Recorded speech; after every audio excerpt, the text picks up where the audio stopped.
이 부분을 여러분들이 잘 파악하고 설정해야 앞으로 부자가 될지 거지가 될지가 결정된다고 생각합니다. 그게 깜냥을 확인하고 키우는 과정이에요. 여러분들 잘 생각하세요. 부는 되물림 되는 경우가 거의 90%예요. 본인 대해서 가난을 끊던가 아니면 되물려 주던가 당신의 선택입니다. 안녕하세요. M군리스트의 M군입니다. 7년 동안 월 1000만원 넘긴 사람 300명을 지켜보면서 느낀 게 있어서 오늘 말씀드리려고 합니다. 월 500만원 이상을 넘기는 사람, 월 1000만원, 그리고 월 5천만원, 월 1억 순수익을 넘기는 사람들은 수익 구간마다 각각의 특징이 명확했습니다. 예를 들어 스마트 스토어를 운영하다 보면 네이버의 제재나 경쟁자의 신고, 진상 고객이 악성 CS를 겪게 되는데 그럴 때 그걸 기회로 더 성장하는 사람이 있고 거기서 오랜 기간 시달리는 사람도 있고 아예 거기서 막혀서 그 일을 그만두는 사람이 있다는 것이죠. 똑같은 일을 겪었는데 누구는 성장의 기회로 또 누구한테는 시련이 되고 누구한테는 더 이상 이 일을 할 수 없게 되는 벽이 되기도 한다는 겁니다. 그래서 저는 이 차이가 어디서 오는지를 면밀히 분석하고 정리해 나갔어요. 그리고 오늘 그 결론을 말씀드리도록 하겠습니다. 일단 기분 나쁠 수 있지만 사람은 저마다 모두 깜냥이 정해져 있는 것 같아요. 이 말이 뭔 말이냐면 100명을 놓고 똑같이 알려줘도 매출 1위부터 100위까지가 나뉜다는 소리입니다. 똑같은 매출이 나온 사람이 한 명도 없었어요. 이건 근데 대부분 공감할 거라 생각해요. 왜냐면 학교 다닐 때 이미 다 경험을 해봤으니까. 똑같이 배우고 똑같은 시간 공부를 해도 절대로 똑같은 결과가 나오지 않습니다. 왜? 저마다 갖고 있는 깜냥이 제각각이니까. 그럼 도대체 이 깜냥이 뭐냐? 다른 표현으로는 캐파, 능력, 스택이라고 할 수도 있는데 저는 깜냥이라고 표현할게요. 이게 뭐길래 똑같은 조건에서 시작해도 누구는 자본주의에서 람보르기니 타면서 부자로 살고 누구는 이 지독한 월요병을 겪으면서 억지로 지옥철을 타게 하냐. 그래서 저는 이것만 잘 파악하면 우리도 그 부분을 채워서 부자로 이동할 수 있지 않을까라는 생각을 했습니다. 그리고 이 깜냥에 대해서 고민을 해보니 세 가지로 나눠지는 것 같더라고요. 첫 번째, 태어날 때부터 갖고 있는 유전자. 두 번째, 성장하면서 생겨난 결핍과 성격. 세 번째, 지금 스스로가 어떤 환경에 처해져 있다고 생각하는지입니다. 저는 앞서 말씀드렸다시피 7년 동안 강의를 하면서 잘 되는 사람의 특징과 안 되는 사람의 특징을 메모하는 습관이 있었어요. 왜 그런 짓을 했냐? 안 되는 사람도 잘 되는 사람의 특징을 따라하게 하면 잘 되게 할 수 있을 거라고 믿었으니까. 아무튼 오늘 이야기할 부분은 이제껏 강의 때도 이야기하지 않은 제가 7년 동안 메모한 내용을 바탕으로 정리한 것입니다. 다시 깜냥으로 돌아가서 깜냥을 결정하는 건 그렇게 유전자와 성장 결핍, 지금의 환경을 어떻게 인식하는지 이렇게 세 가지인데 결론부터 이야기하자면 이 세 가지가 맞아 떨어진 사람 중에 순수익 월 1000만원을 내지 못한 사람은 단 한 명도 없었습니다. 진짜 신기하죠? 당신이라는 사람에 대해서 파악하고 어떤 부분이 부족한지를 알면 앞으로 벌 수 있는지 없는지 또 어느 정도까지 성장할 수 있는지를 미리 파악할 수 있다는 거니까 저는 이게 되게 재밌었습니다. 물론 깜냥만 가지고 되는 건 안 되겠죠. 본인의 깜냥과 더불어 효율적인 시대적 방향이 맞아 떨어져야 되니까요. 뭐 80년대 때는 돈 모아서 계속 강남에 땅만 사면 됐듯이 저는 지금은 온라인에서 뭔가를 교환해야만 그리고 그 교환을 시스템으로 인해서 다수와 계속 하는 사람들이 부자가 된다고 생각을 하거든요. 그 방향에 대해서 자신이 있었기 때문에 저는 깜냥에 집중을 했던 것입니다. 만약에 100명 중에 한 명만 잘 됐다면 그 방향은 옳은 방향이 아닐 거라고 생각해요. 근데 100명 중에 30명, 40명, 50명이 한 달에 1000만 원 이상 벌고 그 중에 10명은 한 달에 1억 이상 벌었다라고 한다면 저는 자본주의에서 되게 효율적인 방향이라고 판단했던 거죠. 그러니 다음에 나올 이 세 가지 특성을 자신한테 대입해서 부족한 게 뭔지를 한번 생각해 보세요. 돈을 많이 벌고 싶다면 이 지점부터 시작을 해야 됩니다. 이런 깜냥이 없는 사람들이 기술을 배운다 한들 바로 벌고 떨어지고 이래요. 깜냥을 파악하고 그거를 키우는 게 우선입니다. 첫 번째, 유전자입니다. A라는 사람은 똑똑하고 승부욕이 강한 유전자를 갖고 태어났다고 생각해 볼게요. 여러분들 알죠? 유전자가 진짜 중요한 거. 사실 50% 이상은 전 유전자라고 생각해요. 현명함을 가진 유전자, 승부욕이 있는 유전자, 부지런한 유전자 등 여러 가지 유전자가 있겠지만 제 생각에 가장 중요한 건 생존 본능이 있는 유전자라고 생각합니다. 이건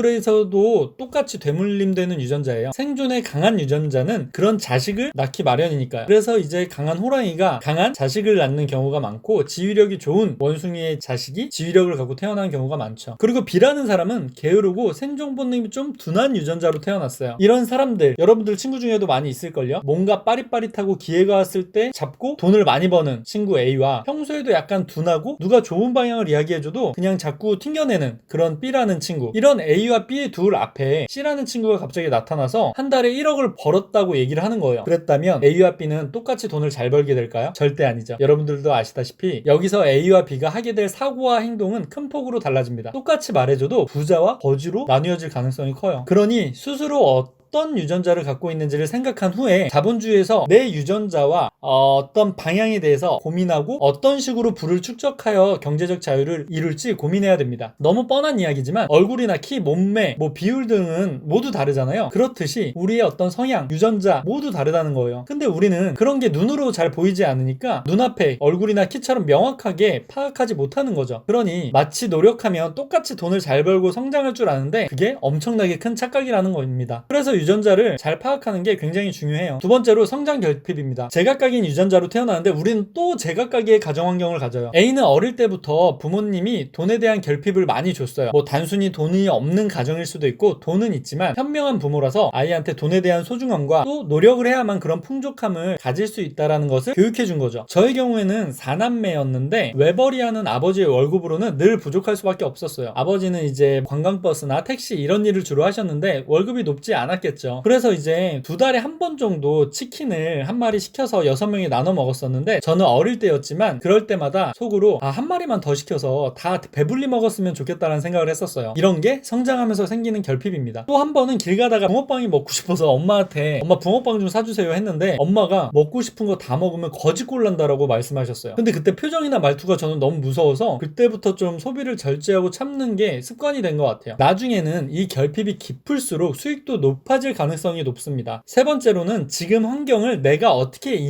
인식하느냐입니다. 솔직히 말해서 좀 전에 말했던 유전자와 성장 결핍은 바꾸기가 쉽지 않거든요. 바꾸려고 한다면 사실 여러 노하우가 있어요. 그 중에 한 가지씩만 말씀을 드릴게요. 유전자는 스스로 몰랐던 어떤 우월했던 부분을 찾고 발전시켜 나갈 수가 있습니다. 예를 들어서 나는 누가 욕해도 좀 무딘 성격이에요. 그냥 다 쌩까는 성격이야 라고 한다면 경쟁사와의 마찰이나 소비자의 극심한 CS 또 직원의 배신 등의 그런 내 성향을 적용하는 거죠. 스스로 무딘 성격이 성장에 도움이 되기도 하니까 그걸 발전시켜 나가는 방법입니다. 그리고 성장 결핍은 어릴 적 결핍이 될 수 있었던 기억을 꺼내와서 스스로를 압박하는 방법이에요. 제가 아까 말한 치킨이나 붕어빵 예시 같은 게 될 수 있겠네요. 그리고 마지막으로 환경인데 이 환경은 좀 다릅니다. 뒤늦게 억지로 그렇게 하지 않아도 환경은 여러분들이 어떻게 인식하냐에 따라서 엄청나게 결핍을 조정할 수가 있어요. 그리고 이 부분은 여러분들이 성공을 하기 위해서 지금보다 나은 미래를 맞이하기 위해 가장 기초적으로 해야 될 부분이에요. 솔직히 대부분의 사람들이 스스로의 상태에 불만은 있지만 노력하지 않으면서 합리화로 낙천적이려고 하거든요. 그래서 이 부분만 잘 설정해도 이미 다른 사람들에 비해 앞서 나갈 수 있다고 생각해요. 무슨 소리냐면 여러분들 같이 생각을 해봅시다. 30대 초반의 남자가 300 정도를 벌어요. 여러분들은 이게 어떤 상황이라고 생각해요? 누군가는 나쁘지 않다라고 생각할 수 있고 누군가는 문제라고도 생각할 수 있겠죠. 그럼 제가 가정을 조금 바꿔볼게요. 30대 초반의 남자가 300 정도를 한 달에 벌면서 지금 만나는 사람과 결혼해서 외벌이로 애를 둘 낳고 싶어요. 그러면 이 상태는 결핍으로 봐야 되나요? 아니면 만족으로 봐야 되나요? 여기서 좀 더 결핍을 강조하면 서로의 집안이 좋지 못하다는 가정하에 또 아내는 일을 안 하고 싶어요. 육아에 전념하고 싶어 하죠. 그렇다면 300이라는 수익은 크지 않은 돈이 될 수도 있다는 거죠. 게다가 둘이 이 수익으로 좋은 집, 좋은 차를 꿈꾼다면 정말 택도 없는 금액일 수 있습니다. 근데 문제는 뭐냐면 대부분의 300을 버는 30대 초반의 사람들이 90% 이상 그냥 거기에 머물러서 살려고 해요. 이 상황을 끔찍하게 인식하고 거기서 벗어나기 위해 필사적으로 노력을 해야 되는데 안 한다고. 왜? 노력하기 싫고 실패하는 게 무서우니까. 그래서 곧바로 이런 합리화를 해요. 남들도 다 이렇게 사는데 300으로도 잘 사는 사람들 많은데 돈이 행복의 단은 아니야. 열심히 하면 잘 되겠지 나중에. 이런 말도 안 되는 근거도 없는 낙천성이 보인다고요. 스스로에 대한 방어 기제일 뿐인 거죠. 그리고 좀 전에 마지막에 얘기한 열심히 하면 잘 되겠지라는 말은 저는 진짜 토할 것 같아요. 당신이 열심히 일하는 거는 큰 가치가 없어요, 상대한테. 여러분들이 어릴 때나 그런 수치화하지 못하는 어떤 자위에 가까운 단어에 의지하는 거지 어른이라면 열심히라는 게 얼마나 무의미한 건지를 알아야 돼요. 예를 들어서 당신이 인생을 다 바칠 사람을 만나요. 그 사람한테 나는 정말 열심히 당신을 평생 사랑하겠다라고 해요. 근데 그 상대가 수지야, 연예인. 수지가 당신을 만나줄까요? 열심히 만난다고 평생을 다해서 바친다고 해도 당신의 열정이나 열심히는 상대한테 가치가 없을 수 있다니까요. 안 만나주죠. 상대가 원하는 게 나한테 있어야만 만나주는 거예요. 그냥 어떤 결과를 내지 못하고 열심히 사랑하겠다가 아니라 당신이 30대 초반인데 칸을 비롯한 여러 영화제에서 봉준호 감독처럼 상을 여러 개 받았어요. 그러고 나서 수지한테 이렇게 얘기하는 거죠. 다음 영화를 구상 중인데 거기에 수지님이 가장 먼저 생각나는 배역이 있다. 한번 만나서 얘기를 해볼 수 있겠냐. 온 인생을 다 바쳐 열심히 사랑하겠다는 남자를 만나겠나요? 아니면 이 후자인 칸 영화제에서 수상을 한 감독을 만나겠나요? 당연히 후자를 만나겠죠. 상대가 필요한 걸 내가 갖고 있다면 그 상대는 한 번은 만나줄 수 있을 거예요. 그리고 남녀 사이랑은 거기서 발전될 수도 있는 거고요. 근데 이제까지 어떤 결과도 못 내고 준비도 안 된 사람이 앞으로 열심히 살면 잘 될 거예요 라고 얘기하는 거는 그냥 멍청한 낙관론인 거죠. 이때가 열심히 했으면 이미 한 달에 300이 아니라 3,000을 벌고 있었겠지. 그래서 저는 그런 사고가 너무 좀 안타까워요. 손흥민, 봉준호, 방시혁 이런 사람들이 열심히 해서 유명한가요? 절대 아니에요, 여러분들. 그 열심히의 함정에 빠지지 마세요. 골을 가장 많이 넣어서, 그리고 모두가 공감할 만한 영화를 만들어서, 또 모두가 열광할 만한 그룹을 만들어서 그들이 인정을 받는 거라고요. 열심히는 어쩌면 당연한 걸 수도 있고요.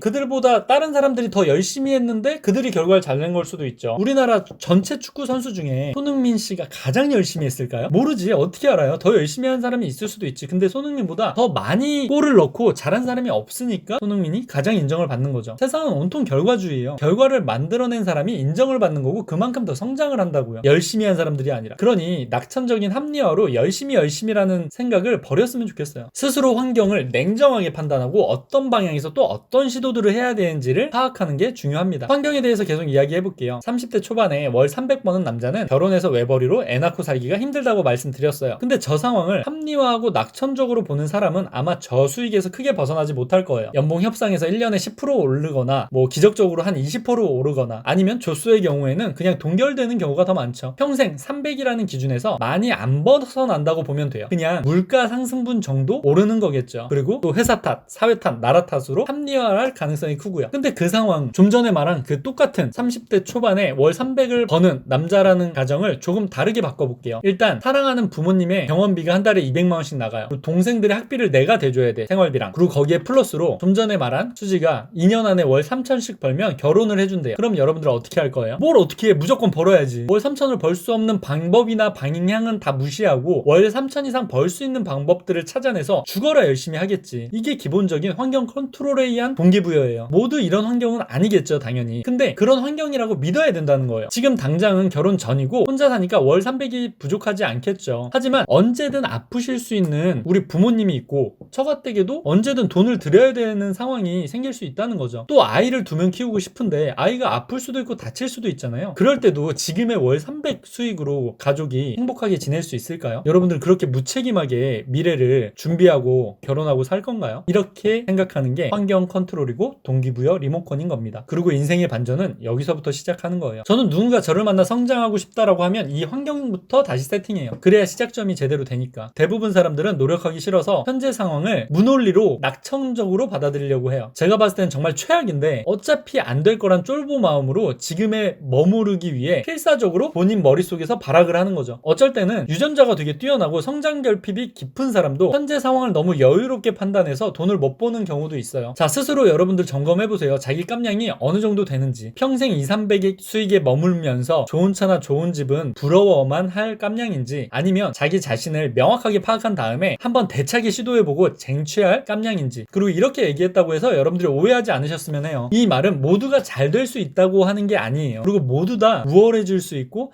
잘 될 수 있는 방법은 애초에 없어요. 스스로 유전자를 점검하고 어릴 때부터 기억할 만한 성장 결핍을 자극하고 현재의 내 상황을 어떻게 인식할 것인지, 그리고 그렇게 했을 때 나는 정말 꽝이야, 나는 유전자도 최악이고 성장 결핍도 아무리 생각해봐도 없어, 그리고 나는 지금 내 상황이 너무나 만족스러워 라고 한다면 그냥 지금처럼 살면 돼요. 굳이 여기서 더 나아지려고 몸부림치지 않아도 돼요. 왜냐면 그렇게 해봤자 안 될 테니까. 이 부분을 여러분들이 잘 파악하고 설정해야 앞으로 부자가 될지 거지가 될지가 결정된다고 생각합니다. 그게 깜냥을 확인하고 키우는 과정이에요. 여러분들 잘 생각하세요. 부는 되물림 되는 경우가 거의 90%예요. 본인 대해서 가난을 끊던가 아니면 되물려 주던가 당신의 선택입니다. 다음 시간에는 깜냥이 어느 정도 채워진 사람들이 온라인 판매 그리고 오프라인 장사를 통해 돈을 쓸어 담을 수 있는 공식을 이야기해 보려고 합니다. 그러니 영상 보고 도움이 된 분이라면 영상에 본인의 각오나 감상평을 좀 남겨주시고, 그리고 주변에 함께 부자가 되고 싶은 분들이 있다면 제 영상을 공유해 주세요. 아직 한 달 된 초보 유튜버이기에 영상을 찍어 올리는데 큰 힘이 될 것 같습니다. 감사합니다. 엠군리스트의 엠군이었습니다.